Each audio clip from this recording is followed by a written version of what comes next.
நாம் நேசிப்பவர்கள் நமக்கே சொந்தமாக இருக்க வேண்டும் என்று எண்ணுவது காதலில் சகஜமான ஒன்றுதான்.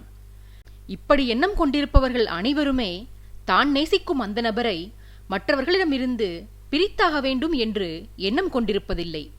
அவர்களது நோக்கமே மற்றவர்கள் தன் நேசத்திற்குரியவரை தன்னிடமிருந்து பிரித்துவிடக்கூடாது என்பதுதான்.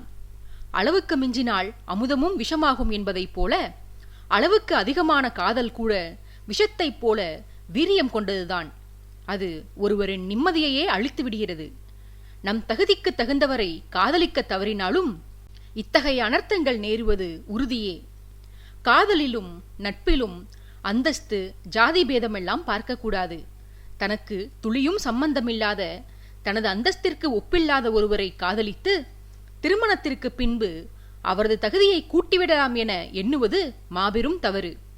அப்படி ஒருவேளை நாம் ஆசைப்பட்டோமாகில் தன்மானம் இல்லாத ஒருவரை தேர்வு செய்ய வேண்டும். ஏனெனில் தன்மானம் உள்ளவன் தன் தகுதியை வெளிக்காட்டிக் கொள்ள ஒருபோதும் தயங்க மாட்டான். அவனுக்கு பகட்டு படாடோபம் எல்லாம் பிடிக்காது. அப்படிப்பட்டவன்தான் வீரப்பிரதாபன். அவன் மனைவியான சித்திரமேனகை செய்த மாபெரும் தவறு பிரதாபன் போன்றதொரு சுயமரியாதை உள்ளவனை காதலித்ததுதான். மேனகையும் தவறானவள் அல்ல. அவளை பொறுத்தவரை அவளது காதல் கணவன் தனக்கு நிகரானவனாக, காண்போர் குறை சொல்ல முடியாதவனாக இருக்க வேண்டும் என்பதுதான்.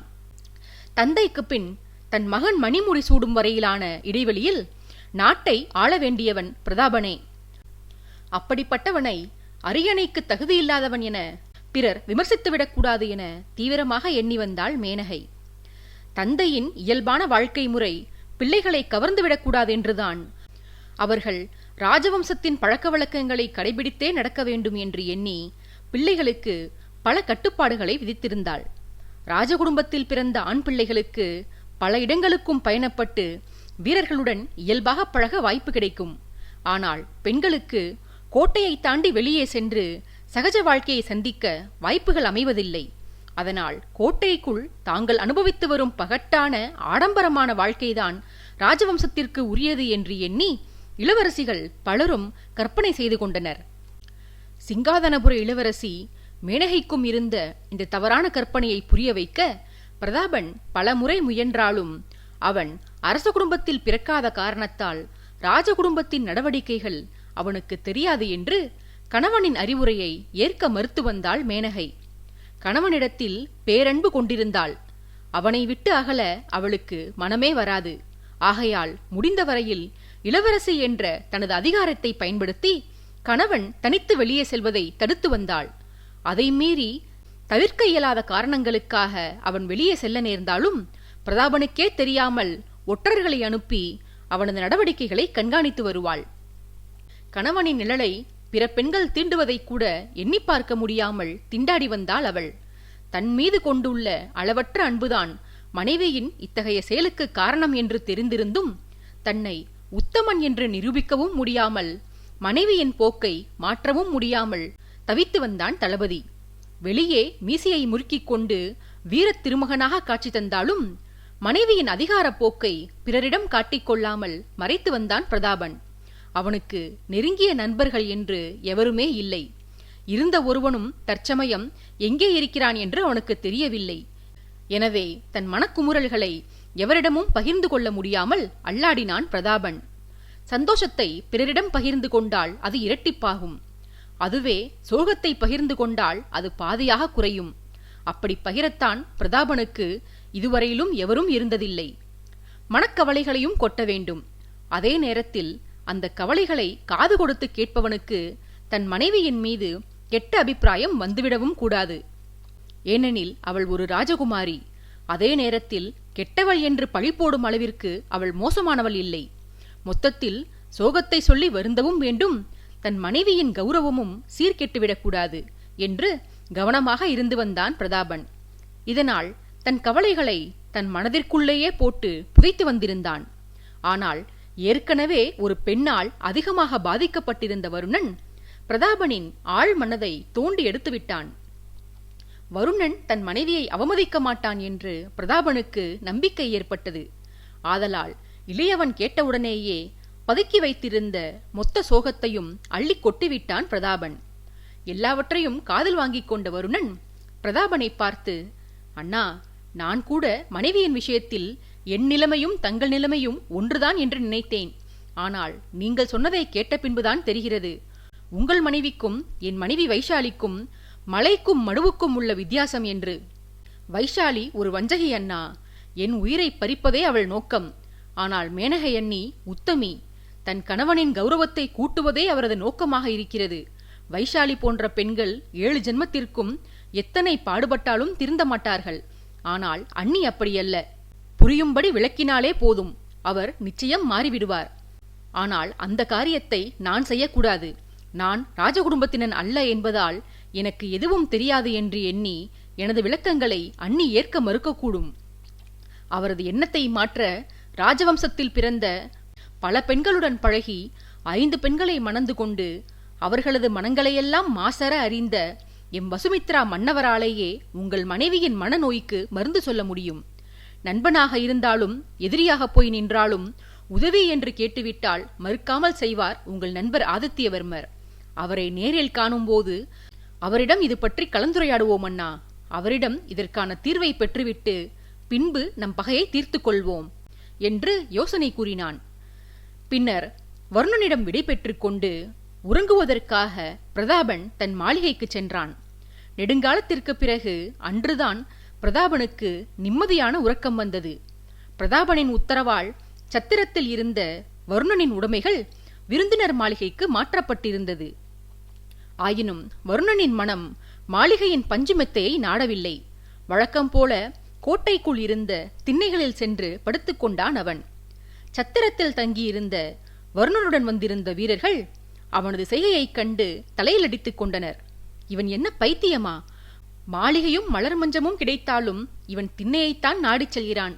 பிரதாபன் இவனுடன் சற்று முன்னர் சல்லாபித்த விதத்தை பார்த்தால் இவன் என்ன கேட்டிருந்தாலும் அவர் வழங்கியிருப்பாரே. படுக்கை அறையில் அகில் சந்தன புகையும் விடிய விடிய மெல்லிசை மீட்டக்கூடிய கலைஞர்களும் உடல் பிடித்துவிட அழகிய நங்கைகளும் வேண்டும் என்று கேட்டிருந்தால் கூட பிரதாபன் மறுக்காமல் கொடுத்திருப்பார். இவனது இடத்தில் நாம் இருந்திருந்தால் நாம் இதையெல்லாம் அவசியம் கேட்டிருப்போம். ஆனால் இந்த பைத்தியக்காரன் கொடுத்ததை கூட உதறிவிட்டு இப்படி திறந்த வெளியில் கொசுக்கடியில் உறங்குகிறானே என்று நொந்து கொண்டான் வீரர்களில் ஒருவன்.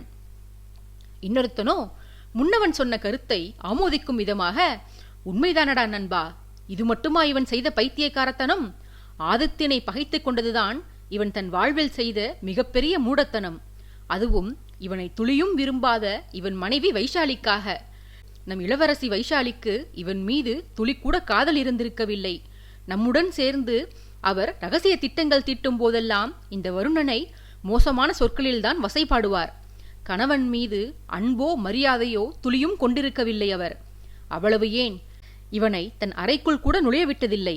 தன்னை தீண்டக்கூட அவர் இவனை அனுமதித்தது இல்லை.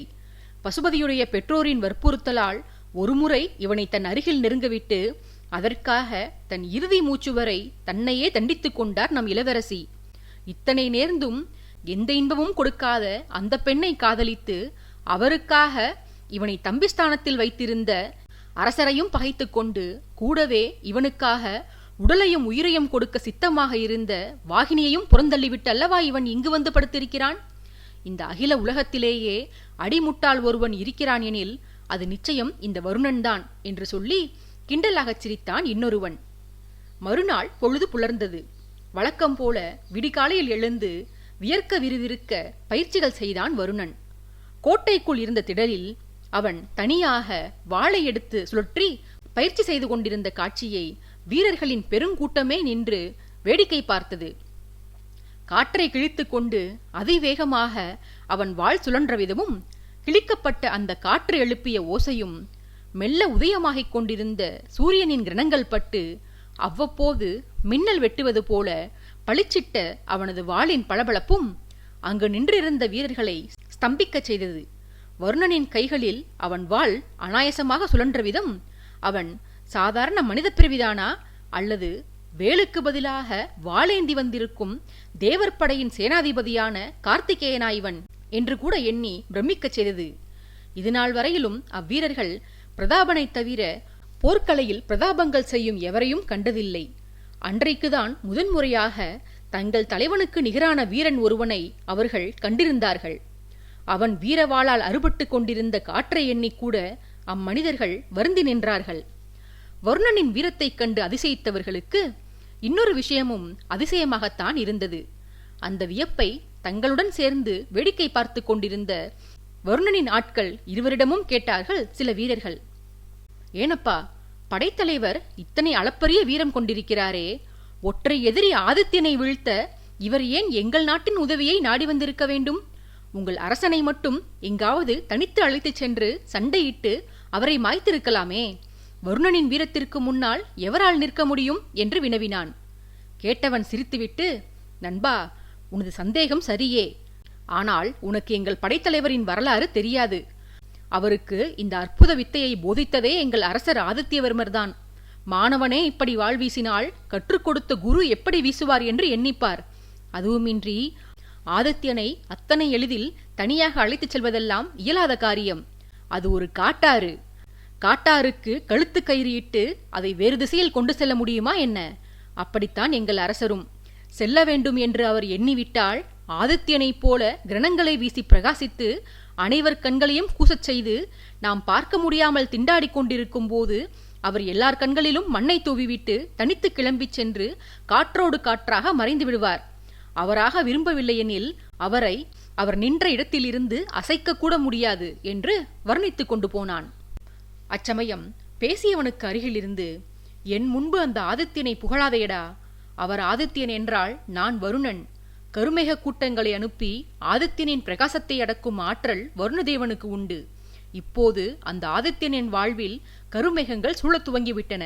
இனி அவரது ஜொலிஜொலிப்பு மங்கப்போவது உறுதி என்று ஆவேசமாக சொல்லிவிட்டு தனது அறை நோக்கிச் சென்றான் வருணன்.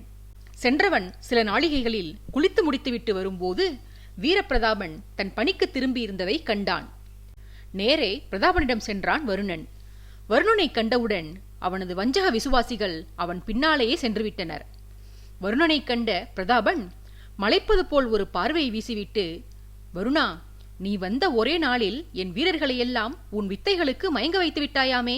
இதுவரையிலும் என் வீரத்தையே புகழ்ந்து வந்தவர்கள் இன்று உன் வாழ்வீச்சை கண்டு சொக்கிப் போய்விட்டார்களாமே. நான் மட்டும்தான் உன் வாழ்வீச்சை காண தவறிவிட்டேனடா என்று வருந்துவது போலச் சொன்னான் பிரதாபன். முன்னவனின் புகழ் மாலையை ஏற்றுக்கொண்டது போல வருணன் தலையை தாழ்த்தி பேசியவனை நோக்கி, அதற்கென்ன அண்ணா, என் வீரத்தை நீங்களும் காணத்தானே போகிறீர்கள்? இன்று இல்லையேல் நாளை. இப்போது நான் செய்வது வெறும் பயிற்சி மட்டுமே அண்ணா. ஆனால் என்றைக்கு நான் எனது எதிரி ஆதித்யனை போர்க்களத்தில் சந்திக்கிறேனோ அன்றுதான் எனக்கே தெரியாத, நானே இதுவரையிலும் கண்டிராத எனது வீரம் வெளிப்படும். என் வீரத்தை குறித்து இதுவரையிலும் நான் கர்வம் கொண்டதே கிடையாது அண்ணா. அந்த ஆதித்யனை தோற்கடித்து என் மனைவியின் படுகொலைக்கு பழி தீர்த்து அரசனது கர்வத்தை நான் அடக்கும் நாளன்றே என்னை முழு வீரனாக நான் அங்கீகரித்துக் கொள்வேன். அந்த நாளுக்காகத்தான் ஒவ்வொரு நாளும் என்னை நானே தயார்படுத்திக் கொண்டு வருகிறேன் என்று கண்கள் சிவக்க சொல்லி வந்தான். தன்னையும் மறந்து உணர்ச்சியின் பிடியில் பேசி வந்தவனை தோளை பிடித்து உலுக்கிய பிரதாபன், இத்தனை ஆவேசம் நல்லதல்ல வருணா. பகைமை இருக்க வேண்டியதுதான். ஆனால் முப்பொழுதும் அந்த பகையே நினைத்து கொண்டிருந்தால் உன் பகையுணர்வு பகைவனை அழிக்காது, உன்னையே அது அழித்துவிடும். நேற்று வரை நீ தனிப்போராளி. இன்று நான் உனக்கு துணை இருக்கிறேன். நமக்கு நியாயம் துணை இருக்கிறது. கவலை வேண்டாமடா. உன் பழி தீர்க்கும் சிந்தனைகளுக்கு சிறிது விடுமுறை கொடுத்துவிட்டு வேறு விஷயங்களில் கவனம் செலுத்து என்று நண்பனை ஆசுவாசப்படுத்தினான்.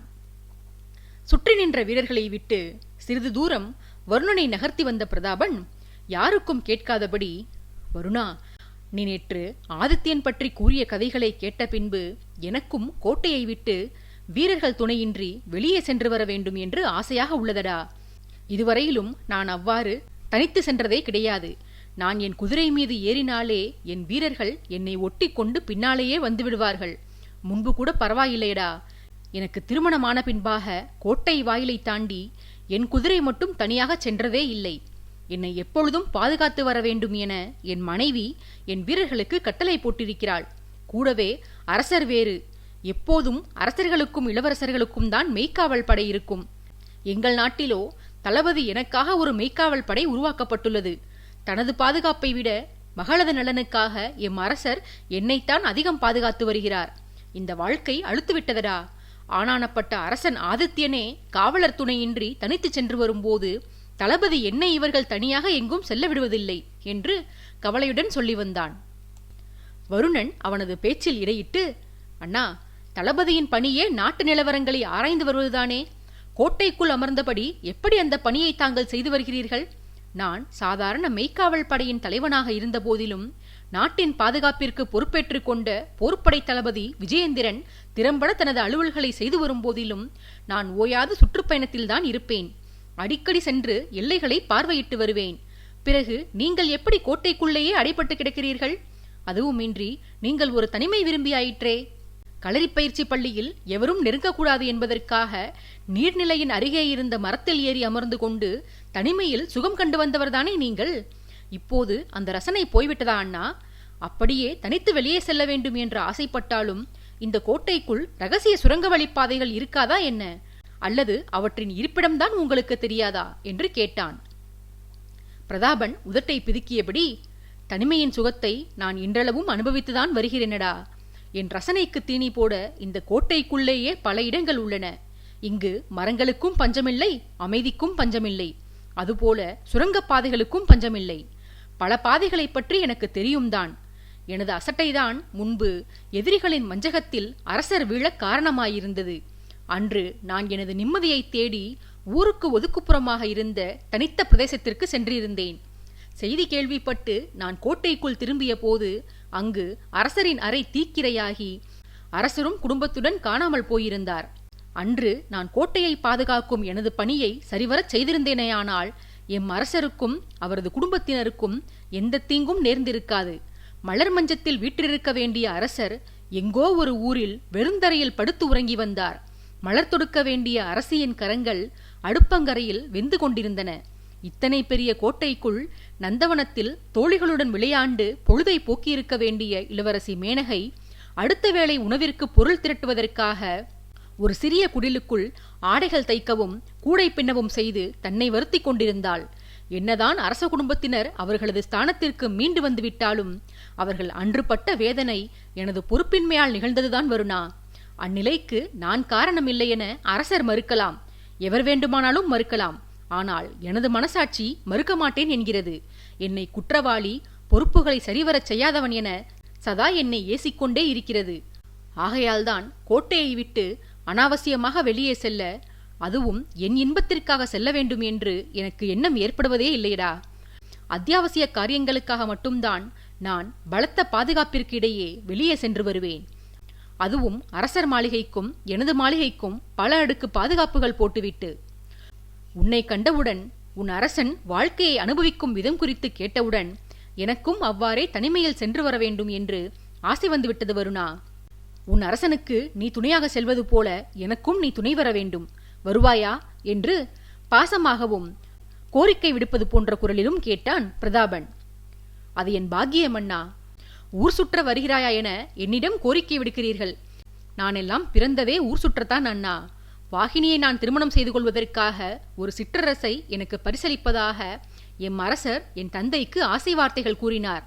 ஆனால் நானோ சிற்றரசு வேண்டாம், அரசனானால் ஊர் சுற்றித் திரிவதற்கு கட்டுப்பாடுகள் போடப்படும் என்று அரசேற்கவே மறுத்துவிட்டேன். பிரபு கூட அன்று என்னை திட்டினார். உனக்கு வாகினியை விட ஊர் சுற்றுவதுதான் முக்கியமா என்று. என்னையெல்லாம் வீடு தங்க வைப்பதுதான் சிரமம் அண்ணா. ஊர் சுற்ற அழைத்துச் செல்வது மிக எளிது. வாருங்கள் செல்வோம். ஆனால் எவரும் அறியாவண்ணம் எப்படி செல்வது? எம் அரசர் வெளியே சென்று வர 1000 வித்தைகளை கையாள்வார். அதில் ஒன்றை உபயோகித்து உங்களை மாறு வேடத்தில் இங்கிருந்து அழைத்து போவது எளிதுதான். ஆனால் அதில் ஒரு சிக்கல் இருக்கிறது என்று பேச்சை நிறுத்தி எதையோ யோசித்தபடி நகத்தை கடிக்க துவங்கினான் வருணன். சொன்னவனையே வைத்த கண் வாங்காமல் பார்த்து கொண்டிருந்த பிரதாபன், என்ன சிக்கலடா அது? எதுவாயினும் சொல், வழி கண்டுபிடிக்கலாம் என்று ஆர்வமுடன் கேட்டான். வாயிலிருந்து கையை எடுத்த வருணன் நிமிர்ந்து பிரதாபனை நோக்கி, அண்ணா, எம் அரசர் வெளியே சென்று வர யாருடைய அனுமதியையும் எதிர்பார்க்க மாட்டார். அதே நேரத்தில் அப்படி அவர் சென்று வந்தாலும் அவரை கேள்வி கேட்கும் அதிகாரமும் அங்கு எவருக்கும் இல்லை. ஆகையால் அவர் தனித்து செல்வதை பற்றி கவலை கொள்ள மாட்டார். ஆனால் இங்கு உங்களின் நிலை அப்படி இல்லையே. நீங்கள் வெளியே சென்றிருப்பது உங்கள் மனைவிக்கும் மாமனாருக்கும் தெரிந்துவிட்டால் பின்பு அவர்களது சினத்திற்கு நீங்கள் ஆளாக வேண்டியது வருமே.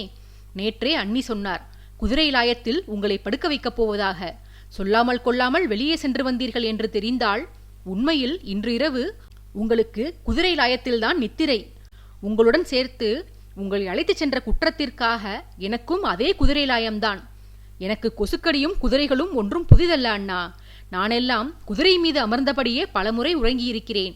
ஆனால் உங்களுக்கு அது சரிப்பட்டு வராது போல தெரிகிறதே.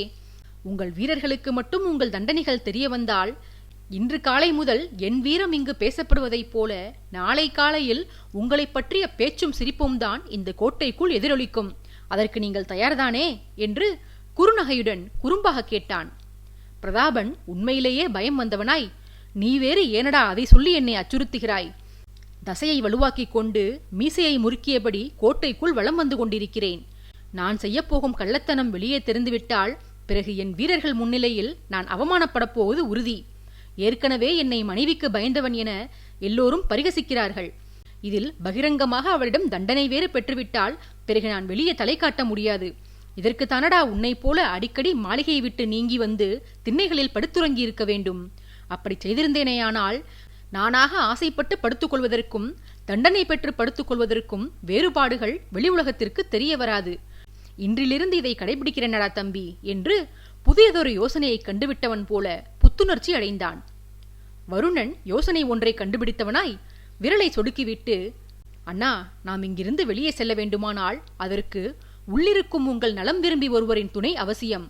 நான் முன்பே கூறியபடி எம் அரசரை எதிர்த்து கேள்வி கேட்கும் துணிவு எவருக்கும் இல்லை. ஆகையால் அவர் அஞ்சத் தேவையில்லை. ஆனால் நீங்கள் அப்படி அல்ல. உங்கள் செயலுக்கு உங்கள் உறவினர்களிடம் விளக்கம் கூறியே ஆக வேண்டும். ஆகையால் நீங்கள் கோட்டைக்குள் தான் உள்ளீர்கள் என்று சமாளிக்க உங்களுக்கு நம்பிக்கையான ஒருவரின் உதவி வேண்டுமண்ணா. அப்படி ஒருவரை தேர்ந்தெடுங்கள். உங்களை அழைத்துச் செல்லும் பொறுப்பை நான் ஏற்கிறேன் என்று திடமாக சொன்னான்.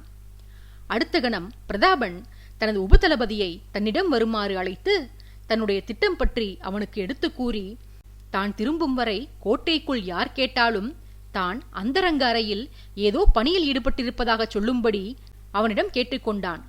உபதளபதிக்கு தன் தலைவனின் ஆசையை நிறைவேற்ற வேண்டும் என்ற ஆசை இருந்தாலும் அவனுக்கு ஏதோ உறுத்தல் இருப்பதை புரிந்து கொண்ட வருணன் அது குறித்து அம்மனிதரிடமே கேட்டான். நண்பா, எங்களுக்கு உதவுவதில் உங்களுக்கு என்ன பிரச்சனை? மாட்டிக்கொண்டால் நீங்களும் அரசரிடம் தண்டனை பெற வேண்டுமே என்று அஞ்சுகிறீர்களா? அது குறித்து தாங்கள் வருந்த வேண்டாம். தளபதி கோட்டைக்குள் இல்லை என்ற தகவல் வெளியே தெரியும் முன்பாக நாங்கள் வந்து விடுவோம். நிலைமை எங்களுக்கு பாதகமாகி அதையும் மீறி நாங்கள் மாட்டிக்கொண்டால் முழு பழியையும் நான் ஏற்றுக்கொள்கிறேன். உங்களை இந்த விவகாரத்தில் இருந்து விடுவித்து விடுகிறேன் என்று உபதளபதிக்கு நம்பிக்கையூட்டினான். அந்த வீரனோ, மாட்டிக்கொள்வதை பற்றியும் தண்டனைகள் பெறுவதை பற்றியும் எனக்கு பயமில்லை படைத்தலைவரே.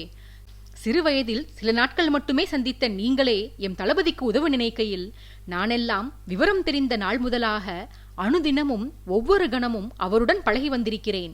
எம் தளபதிக்காக நான் என் தலையையும் கொய்து கொடுக்க தயாராக உள்ளேன். என் கவலையே எம் தளபதியின் பாதுகாப்பு பற்றிதான். தளபதியின் தண்டனைகளால் பாதிக்கப்பட்டவர்கள் நாடெங்கிலும் உண்டு. அவர்கள் பயத்தில்தான் பதுங்கியிருக்கிறார்களே தவிர அவர்கள் திருந்தியதால் அமைதி காக்கவில்லை. எம் அரசருக்கும் இளவரசிக்கும் பயமே தளபதியால் தண்டனைக்குள்ளானவர்கள் இவரை மீண்டும் பழிவாங்க புறப்பட்டு வந்து விடக்கூடாது என்பதுதான். எனக்கும் அதே பயம்தான் படைத்தலைவரே. எங்கு சென்றாலும் வீரர்கள் நாங்கள் எங்கள் தளபதிக்கு கவசமாக சென்று வருகிறோம். இப்போது அவரை தனியே அனுப்பி வைப்பதுதான் என் கலக்கத்திற்கு காரணம் என்று பதிலிருத்தான். வருணன் ஒரு பெருமூச்சு விட்டு, இவ்வளவுதானா விஷயம்? நான் கூட வேறு ஏதேனும் பெரிய பிரச்சனையோ என்று அஞ்சிவிட்டேன். நண்பரே, பாதுகாப்பு குறித்து தாங்கள் சிறிதும் பயம் கொள்ள தேவையில்லை. ஏனெனில் எனது பணியே பாதுகாப்பதுதான். சிறு வயதிலேயே அப்பணியில் நான் தேர்ச்சி பெற்றுவிட்டேன். அதுவுமின்றி அடங்காத பிள்ளையான ஆதித்யவர்மரையே பாதுகாத்து வந்த என்னால் அடக்கத்தின் மறுவடிவான தளபதி பிரதாபனை பாதுகாப்பதா சிரமம்? எம் அரசருடன் நான் செல்லும் போது அவரது வாளை கூட நான் தான் சுமந்து செல்ல வேண்டும். எதை பற்றியும் அக்கறை இல்லாமல், எதை குறித்தும் அச்சம் கொள்ளாமல் விட்டேற்றியாக செல்வார் அவர். என்னதான் நான் கவனமாக பின்தொடர்ந்தாலும் கண் சிமிட்டும் நேரத்தில் என்னை ஏமாற்றிவிட்டு எங்காவது சென்று மறைந்து விடுவார்.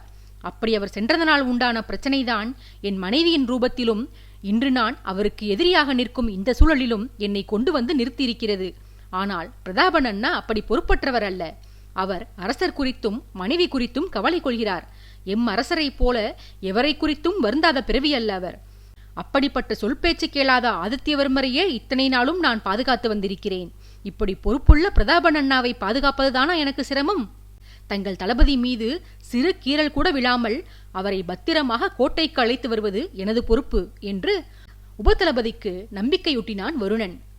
வருணனின் வார்த்தைகளை கேட்டவனுக்கு முகத்தில் நிம்மதி அடைந்ததற்கான குறி தென்பட்டது. உதவி செய்ய தயாராக இருப்பதற்கான அறிகுறியாக வருணனை நோக்கி தலையசைத்துவிட்டு பின் அவன் பிரதாபனிடம், நான் என்ன செய்ய வேண்டும் தளபதி? எனக்கான கட்டளை என்ன என்று நெஞ்சை நிமிர்த்தி கொண்டு கேட்டான். பிரதாபனும் நிம்மதியடைந்து, நல்லது தம்பி, உதவ எண்ணம் கொண்டாயே, மகிழ்ச்சி. நான் இப்போது பகிரங்கமாக எல்லோரது முன்னிலையிலும் அரசவைக்கு பக்கவாட்டில் இருக்கும் எனது அறைக்குள் சென்று தாளிட்டுக் கொள்கிறேன். நீ நம்மவர்களிடம் என்னை தொந்தரவு செய்யக்கூடாது என்றும் ஆதித்யனுக்கு எதிரான சண்டையை பற்றி நான் திட்டம் திட்டிக் கொண்டிருப்பதாகவும் அனைவரிடமும் தெரிவித்துவிடு. என் குடும்பத்தினர் எவர் கேட்டாலும் இதே கதையே சொல்லிவிடு. வீரர்கள் அசந்த நேரம் பார்த்து நான் மாறுவேடம் பூண்டு அறையை விட்டு வெளியே வந்து விடுகிறேன். பூட்டிய அறை பூட்டியபடியே இருக்கட்டும் என்று யோசனை சொன்னான். உபதளபதி ஆமோதிப்பாக தலையசைத்து, ஆனால் தளபதி, நம் வீரர்களை நீங்கள் நன்கு அறிவீர்களே. தேனை மொய்க்கும் வண்டு போல நீங்கள் இருக்கும் இடத்தில்தானே எப்போதும் நம் வீரர்கள் சுற்றித் திரிந்த வண்ணம் இருப்பர். எனில் அவர்களை எப்படி திசை திருப்புவது என்று கேட்டான். அடுத்த கணம், அதை நான் பார்த்துக் கொள்கிறேன். வீரர்களின் கவனத்தை ஈர்ப்பது எனது பொறுப்பு. எல்லோரையும் எனது செயலை வேடிக்கை பார்த்தபடி மூழ்கச் செய்து விடுகிறேன். உங்கள் உறுதுணையும் ஒரு கயிறும் இருந்தாலே போதும். மீதியை நான் பார்த்துக் கொள்வேன் என்று வருணன் கேட்டுக்கொண்டான். பிரதாபனின் வீரனும் அதற்கு சம்மதிக்க ராஜநடை போட்டபடி பிரதாபன் தன் அறை நோக்கி நடந்து சென்றான்.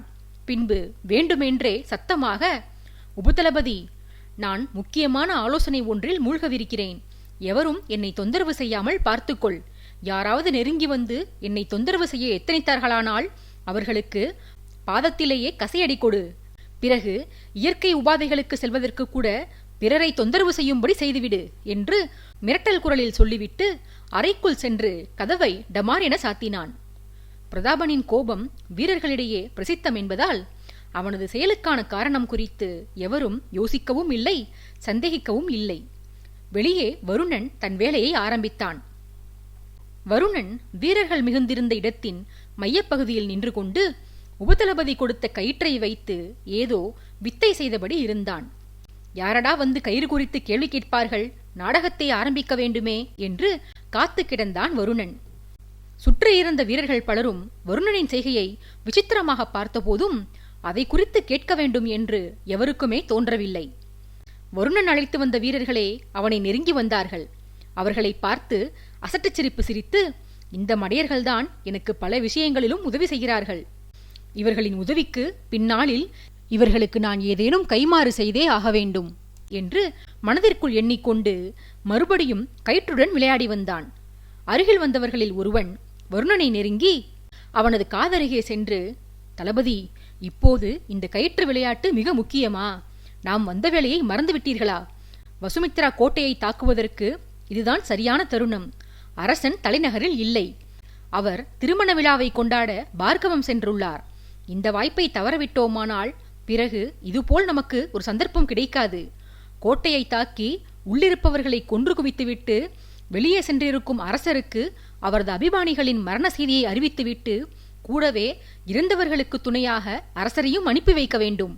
பிரதாபனிடம் உதவி கோருங்கள். இன்றே படையெடுப்பை துவங்குவோம். தாமதம் வேண்டாம் என்று தான் வகுத்து வைத்திருந்த திட்டத்தை தீவிரமான முகபாவனையுடன் வருணனிடம் வெளிப்படுத்தினான் அவன். அத்தனை நேரமும் வீரன் சொன்னதை கவனமாக கூர்ந்து கேட்டு வந்த வருணன் அவன் சொல்லி முடித்த பின்பு முகத்தின் தீவிரம் மாறாமல், நண்பா, நீ ஒரு விஷயத்தை மறந்துவிட்டாய். இங்கு என்னை தளபதி என்று அழைத்தால் குழப்பம் வரும் என்றும் படைத்தலைவர் என்ற பெயர் சொல்லி அழைக்கும்படியாகவும் வீரர்கள் கேட்டுக்கொண்டார்கள். ஒரே நாளில் எப்படி நண்பா உனக்கு மறதி ஏற்பட்டது என்று சிறிதும் சிரிப்பை வெளிப்படுத்தாமல் அருகே நின்றவனிடம் கேட்டுவிட்டு மறுபடியும் கயிற்றில் கவனம் செலுத்தினான் வருணன்.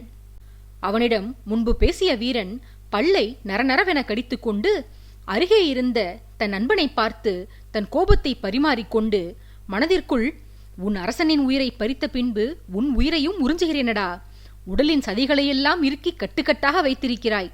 ஆனால் தலையில் மூளையை சிறிது கூட வளரவிடவில்லை. அந்த ஆதித்யன் உன்னை சரியாகத்தான் சொல்வான், வானரம் என்று. உண்மையில் உன் மூளை மந்தி மூளைதான்.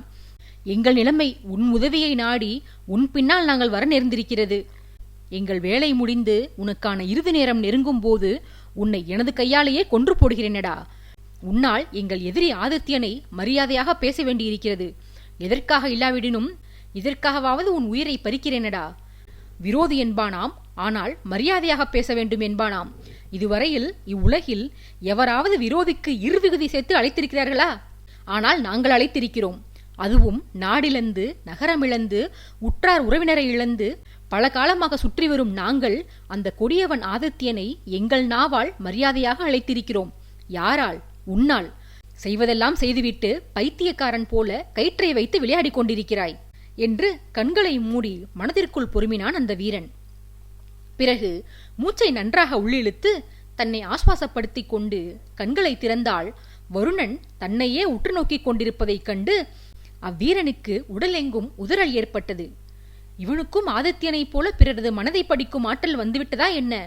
நம்மையே உற்று பார்த்து கொண்டிருக்கிறான் என பயந்து எதுவும் பேசாமல் அவன் அமைதி காத்தான்.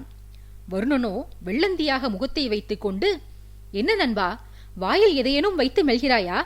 வாய் மூடியிருந்தாலும் பற்கள் எதையோ மென்று கொண்டிருக்கின்றன என்று கேட்டான். அவ்வீரன் நிம்மதியடைந்து, அதானே பார்த்தேன். மனோசாஸ்திரம் கற்றுக்கொள்ள மூளை தேவை. இவனுக்கு அது எங்கே இருக்கிறது? மூளை இருந்தால் நம்முடன் ஏன் கூட்டணி சேரப்போகிறான் என்று பயந்த மனதிற்கு சமாதானம் சொல்லிவிட்டு பின்பு மறுபடியும் வருணனை நோக்கி கிண்டலான துணியில், படைத்தலைவரே, அடியனின் பிழையை பொறுத்தருளுங்கள். உங்கள் பட்டத்தை மாற்றி கூறிவிட்டேன். ஆதித்யனை வெல்ல நாம் எப்போது புறப்படப் போகிறோம்? இந்த கயிற்று விளையாட்டை செல்லும் வழியில் வைத்துக் கொள்ளக்கூடாதா? உங்கள் குதிரையில்தான் எப்போதும் பல அடிகள் நீளமுள்ள கயிற்றை செருகி வைத்திருப்பீர்களே. படையை திரட்டி கொண்டு செல்லும் வழியிலேயே அந்த கயிற்றை வைத்து விளையாடி வாருங்களேன் என்று பரிகாசம் நிறைந்த குரலில் கேட்டான். தனக்கு பக்கவாட்டில் இருந்தவனை நிமிர்ந்து புன்முறுவலோடு ஒரு கண்ணை மூடிக்கொண்டு மறுக்கண்ணால் முறைத்த வருணன், அடே, அறிவை அறவே இழந்தவனே, உனக்கு இருக்கும் ஒரே லட்சியம் அரசரை கொல்வது. அதை தாண்டி எதை பற்றியும் யோசிப்பதே கிடையாது, அப்படித்தானே? அரசர் தலைநகரில் இல்லை என்றால் கோட்டையை தாக்குவது அத்தனை சுலபமா உனக்கு? ஏற்கனவே முயன்றீர்களே, வெற்றி பெற முடிந்ததா உங்களால்? பிரதாபன் நம்ம அரசரின் பால்ய சிநேகிதன். சிநேகிதனுக்கு சிநேகிதன் என்ற முறையில்தான் நான் அவருக்கு பழக்கம். நேற்று ஒரு நாள் என்னுடன் நெருங்கி பழகியதற்காக இன்றைக்கு கிளம்பி போய் நண்பனை கொன்று போடுங்கள் என்றால் செய்வாரா அவர்? அவரை உன்னை போன்ற மூடன் என்று நினைத்தாயா? உங்களை போன்ற அறிவீனங்கள் எதிரிகளாக இருந்த போதே அரசர் சர்வ ஜாக்கிரதையாக இருந்து தன் உயிரை காத்து கொண்டார். இப்போது அவரது எதிரி நான். என் மூளை எப்படியெல்லாம் வேலை செய்யும் என்பதை துல்லியமாக அறிந்து வைத்திருப்பார் ஆதித்யவர்மர். அதனால் இன்னும் எச்சரிக்கையாக இருக்க மாட்டாரா? ஏதோ எறும்பை நசுக்கிப் போடுவது போல அத்தனை எளிதாக சொல்லிவிட்டாய். ஆதித்யவர்மர் ஒரு மதம் பிடித்த களிறு. அவருக்கு முதலில் பள்ளம் பறிக்க வேண்டும். பறித்த பள்ளத்தில் இலைதழைகள் போட்டு மறைத்து அவரை அந்த பாதையில் அழைத்து வரச் செய்ய வேண்டும். பள்ளத்தில் அவர் விழுவதற்கான எல்லா வழிகளையும் கையாள வேண்டும். விழுந்த பின்பு அவர் மேலே வர நேரம் கொடுக்காமல் அந்த பள்ளத்திலேயே அவரை மாய்க்க வேண்டும். அதற்கெல்லாம் நமக்கு பொறுமை வேண்டும். எனக்கு அந்த பொறுமை நிறையவே உள்ளது. ஒருவேளை உனக்கு இல்லாவிடில் என்னை விட்டு சென்று வேறு எவரிடமாவது உதவி கோரிக்கொள். முடிந்தால் இந்த பிரதாமனிடம் நீயே கோரிக்கை வை என்று காட்டமாக சொன்னான். வருணனின் சினத்தை கக்கிய பேச்சில் பயந்து அந்த வீரன் கைகூப்பி தனது குரலை இலகுவாக்கி, மன்னிக்க வேண்டும் தளபதி. மறுபடியும் தளபதி என்கிறேன். அந்த வார்த்தை வேறு அவசரத்தில் வாயில் வர மறுக்கிறது. படைத்தலைவரே, என் பிழையை பொறுத்தருளுங்கள். எல்லா வழிகளிலும் முயன்று பார்த்து இறுதியில் தாங்கள்தான் கதி என்று உங்களை நாடி வந்திருக்கிறோம். எங்களுக்கு இருக்கும் ஒரே பயம் நிலையில்லாத உங்களது கருத்துக்கள் தான். ஒரு சமயம் ஆதித்யவர்மரை திருத்திவிட்டு மறுபடியும் தளபதி பதவியை ஏற்றுக்கொண்டு அவருடன் சேர்ந்து கொள்ளப் போவதாக சொல்கிறீர்கள். இன்னொரு சமயம் பள்ளம் மாய்க்க வேண்டும் என்றெல்லாம் சொல்கிறீர்கள். உங்கள் சிந்தனைகள் ஒரு நிலையில் இல்லை படைத்தலைவரே. அதுதான் எங்களை அச்சுறுத்துகிறது. அதனால்தான் நாங்கள் அவசரம் காட்டுகிறோம் என்று புலம்பினான். பேசியவனின் தோளில் பலமாக இருமுறை தட்டி, உனது பயம் நியாயமானதுதானடா. ஆனால் என் நிலைமையையும் சற்று எண்ணிப்பார். ஆதித்யவர்மர் மீது நான் பல காலமாக அன்பு காட்டி வருகிறேன். ஒரே நாளில் அத்தனை எளிதில் அந்த அன்பையெல்லாம் தூக்கி போட்டு உடைக்க என்னால் இயலவில்லையடா. அவர் எனக்கு செய்த துரோகத்தை அவ்வப்போது நினைவுபடுத்தி ஆதித்ய பக்தி என் மனதில் தலை தூக்கும் போதெல்லாம் அந்த பக்தியை பகை வெறுப்பு என்னும் நீர் ஊற்றி மட்டுப்படுத்தி வருகிறேன். கோவிலில் இருக்கும் சாதாரண கற்சிலைக்கு சக்தி கிடையாது. தொடர்ந்து அந்த கல்லுக்கு அபிஷேகங்களும் ஆராதனைகளும் செய்து மந்திரம் முழங்கி பூஜைகள் செய்யத்தான் சாதாரண கல் கடவுளாக சக்தி பெறுகிறது. அப்படித்தானடா எனது மனதும். என் மனது உணர்ச்சிகளற்ற கல்லை போன்றது. அதில் வெறுப்பு என்னும் மந்திரத்தை ஓதி ஓதி நானே என்னை ஆதித்யனுக்கு எதிரானவனாக தயார்படுத்தி வருகிறேன். என் நிலைமையை உனக்கு வார்த்தையால் சொல்லி புரிய வைக்க முடியாதடா தம்பி என்று வருத்தம் வார்த்தைகளில் தெரிவிக்கச் சொன்னான். வருணனின் குமுறலை கேட்ட வீரனுக்கு அவன் மீது முதன்முறையாக இரக்கம் பிறந்தது. கவலையில் தோய்ந்திருந்தவனை ஆறுதல் படுத்திய வீரன், என்னை மன்னித்து விடுங்கள் தளபதி, உங்கள் வேதனையை நாங்கள் உணரவில்லை. நீங்கள் எங்களுக்கு எதிராக சதி செய்கிறீர்களோ என்று சந்தேகித்து விட்டோம். இப்போது நாங்கள் என்ன செய்ய வேண்டும்? எங்களுக்கான கட்டளை என்ன என்று திடமான குரலில் வைராகியம் வந்தவனாய் கேட்டான். வருணன் அவனிடம், அது போதுமடா தம்பி, என் மீது நம்பிக்கை வைத்து விட்டாயல்லவா, இனி நாம் வெற்றி பெறப்போவது உறுதி. பிரதாபனின் நம்பிக்கையை பெற வேண்டுமானால் அதற்கு நான் அவருடன் இணக்கமாக பழக வேண்டும். அவரது ஆசைகளை நிறைவேற்ற வேண்டும். எவனோ ஒருவன் எனக்காக தனது பெரும் படையை பெரும் பொருட்செலவு செய்து அழைத்து வருவாரா என்ன அவர்? ஆகையால் நான் தளபதியின் மனதை கவர வேண்டும். அவரது நம்பிக்கையை பெற வேண்டும். அப்படி நடந்தால் அவர் எனக்காக எந்த உதவியும் செய்ய முன்வருவார். இப்போது நான் சொல்வதை கவனமாக கேள் தம்பி. நான் தளபதியின் ஆசையை நிறைவேற்ற அவரை கோட்டைக்கு வெளியே அழைத்துச் செல்லப் போகிறேன். செல்லும் போதே புறவியில் சென்றால் எங்களை கண்டுகொள்வார்கள். ஆகையால் நீ உனது புறவியை எடுத்துக்கொண்டு வெளியே சென்று நாம் வரும் வழியில் அன்று நாம் கண்ட ஏரிக்கரையோரமாக காத்திரு. நான் எனது புறவியில் கோட்டை காவலர்கள் கண்களில் படும்படி வெளியே வந்து விடுவேன். பிரதாபன் அண்ணா ரகசியமாக மாறுவேடத்தில் வந்து விடுவார். அவருக்கு உன் குதிரையை கொடுத்துவிட்டு நாங்கள் திரும்பும் வரை நீ எங்காவது உலாத்தியபடியே இரு. பின்பு நாங்கள் வெளியேறியதை போன்றே கோட்டைக்குள் நான் பகிரங்கமாகவும் தளபதி ரகசியமாகவும் உள்ளே வந்து விடுவோம். இந்த உதவியை நீ செய்தாயானால் தளபதியிடம் உனக்கும் நன்மதிப்பு கூடும். செய்கிறாயா என்று கேட்டான். வீரன் அடுத்த கணமே, அவசியம் செய்கிறேன் தளபதி, நான் உடனே கிளம்புகிறேன் என்று சொல்லிவிட்டு குதிரைலாயத்திற்கு கிளம்பினான். அச்சமயம் அருகில் இருந்த தனது மற்றொரு வீரனிடம் வருணன் ஒரு விஷயத்தை சொல்லி அதை நிறைவேற்றச் சொன்னான். அவனும் வருணனின் கட்டளையை ஏற்றுக்கொண்டு அப்படியே நடந்து கொண்டான். அதன்படி அங்கு ஆங்காங்கே உலாவிக் கொண்டிருந்த சிங்காதனபுர வீரர்களின் காதுகளில் விழும்படியாக அவன் வருணனிடம், படைத்தலைவரே, யாரை கட்டி வைக்க இந்த கயிற்றை வைத்துள்ளீர்கள்? நம் நாட்டில் பிரசித்தமான வருணன் கட்டை அவிழ்க்க சிங்காதனபுர வீரர்களால் இயல்கிறதா என்று சோதித்து பார்க்க போகிறீர்களா என்று கேட்டு வருணனை பார்த்து ரகசியமாக கண் சிமிட்டினான். வருணனும் பதிலை சற்று சத்தமாகவே பலரும் கேட்கும்படியாக, ஆமாமடா தம்பி, எனக்கு இங்கு வேலை எதுவும் இல்லாததால் பொழுது போகவில்லை. தளபதியும் ஏதோ முக்கிய அலுவல் இருப்பதால் அறைக்குள் சென்று தாளிட்டுக் கொண்டார். ஆகையால்தான் இந்த கயிறு விளையாட்டை விளையாடலாம் என்று இருக்கிறேன். உன்னிலிருந்தே ஆரம்பிக்கிறேனே. நான் கட்டும் கட்டை மட்டும் நீ அவிழ்த்து விட்டாயானால் உனக்கு 100 பொற்காசுகள் அன்பளிப்பாக வழங்குவேன். தயாரா நீ என்று சவாலாக கேட்டான். வீரனும் தயார் என்று கூற வருணன் வீரனது கையை தனது மாயக்கட்டால் கட்டினான். அந்த கட்டை அவிழ்க்க வீரன் பல வழிகளிலும் உண்மையிலேயே போராடி வந்தான். ஆனால் முடியவில்லை. இதை பார்த்து கொண்டிருந்த சிங்காதனபுர வீரர்கள் வருணன் அருகில் வந்து தாங்களும் போட்டியில் கலந்து கொள்வதாக தெரிவித்தனர். ஆளுக்கு ஒரு கயிற்றை கொண்டு வரும்படி கூறிய வருணன் கண்ணிமைக்கும் நேரத்தில் ஒவ்வொருவர் கரங்களையும் கட்டி போட்டான். கட்டியது சுலபமான முறையாகத்தான் தென்பட்டது.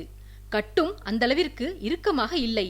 ஆயினும் கயிறு கையில் இருந்து விடுபடவில்லை. கட்டை அவிழ்க்க முடியவில்லை. இப்படியாக வீரர்கள் பலரும் கயிற்றுடன் போராடி வர வருணனை சுற்றி ஒரு பெரும் கூட்டமே கூடிவிட்டது. தூரத்தில் இருந்த வீரர்களும் ஓடி வந்து கூட்டத்தில் நடந்ததை வேடிக்கை பார்த்து தாங்களும் கயிறு எடுத்து வர ஓடினர். ஒரு நாளிகையில் 100 பேரின் கரங்களை கட்டியிருந்தான் வருணன். பிரதாபன் இருந்த அறையை காவல் காத்து கொண்டிருந்த வீரர்களை கையை காட்டி அழைத்தவன், தளபதிதான் மும்முரமாக வேலையில் ஈடுபட்டிருக்கிறாரே, அங்கு ஏன் வீணாக நின்று பொழுதை போக்குகிறீர்கள்? இங்கு வந்து 100 பொற்காசுகள் சம்பாதிக்க முயற்சி எடுங்கள் என்று அழைக்க, ஏற்கனவே ஆர்வத்தில் இருந்த வீரர்கள் வருணன் கூப்பிட்டு அடுத்த நொடி ஓடி வந்து விட்டனர். அனைவரும் தங்கள் கைவேளையில் தீவிரம் காட்டி வர வருணன் தன் வீரனின் கைக்கட்டை ரகசியமாக அவிழ்த்துவிட்டு அவனை அங்கிருந்து கிளம்பச் செய்தான். வெளியே நடந்த கூச்சல்களை கதவு துவாரத்தின் வழியாக கேட்டுக்கொண்டிருந்த பிரதாபன் வாயிற்காவலர்கள் சென்றுவிட்டதை உணர்ந்து மாறுவேடத்துடன் மெதுவாக கதவை திறந்து இருபுறமும் நோட்டமிட்டு அறையை விட்டு வெளியேறி கதவை சத்தம் வராமல் சாவி கொண்டு பூட்டிவிட்டு பதுங்கி பதுங்கி தலையை குனிந்த வண்ணம் வாயிலை நோக்கி சென்றான். அச்சமயம் வருணனின் வீரன் தற்செயலாக செல்வது போல வாயிலை நோக்கி சென்று அங்கு மாறுவேடத்தில் சென்ற பிரதாபனின் தோளில் கை போட்டுக் கொண்டு காவலர்களுக்கு நன்கு கேட்கும்படியாக, நண்பா, நான் உங்கள் நாட்டிற்கு புதிது, அதுவும் உங்கள் தளபதியின் விருந்தாளி. அவர் உத்தரவை கேட்டாயல்லவா? எனக்கு நன்றாக ஊரை சுற்றி காட்ட சொல்லியிருக்கிறார். ஆகையால் நீ என்னுடன் வந்து பொறுமையாக எனக்கு உங்கள் நகரை பற்றி விளக்க வேண்டும். இல்லையேல் தளபதியிடம் சொல்லி சவுக்கடி பெற்று தந்து விடுவேன் என்று சத்தமாக கூறியபடியே நடந்து சென்றான். வீரனின் வார்த்தைகளை கேட்ட காவலர்களுக்கு அவன் மீது சந்தேகம் எதுவும் தோன்றவில்லை. ஏனெனில் முதல் நாளிலிருந்தே வசுமித்ரா விருந்தாளிகளுக்கு கோட்டைக்குள் கிடைத்து வந்த மரியாதையை அவர்கள் கவனித்த வண்ணம்தான் இருந்தனர். ஆகையால் வீரனுடன் துணைக்குச் செல்லும் நபரை சோதிக்க வேண்டும் என்ற எண்ணமே காவலர்களுக்கு ஏற்படவில்லை. பகல் நேரம் என்பதால் கோட்டைக்குள் வியாபாரிகள் வந்து சென்ற வண்ணம்தான் இருந்தனர். கும்பல் மிகுதியாக இருந்ததால் வசுமித்ரா வீரனுடன் சென்ற ஆடவனின் முகம் காவலர்களின் கண்களில் படவில்லை. பிரதாபன் கையை வீசிக்கொண்டு கோட்டை வாயிலை விட்டு வெளியேறினான். அனுதினமும் கம்பீரமாக குதிரை ஏறி அவன் சென்று வரும்போதெல்லாம் ஏற்படாத ஒரு உணர்வு அன்றைக்கு ரகசியமாக சென்றபோது பிரதாபனின் மனதில் தோன்றியது. தான் ஏதோ சாதித்து விட்டதாகவே அவனுக்குள் ஒரு மகிழ்ச்சி ஏற்பட்டது.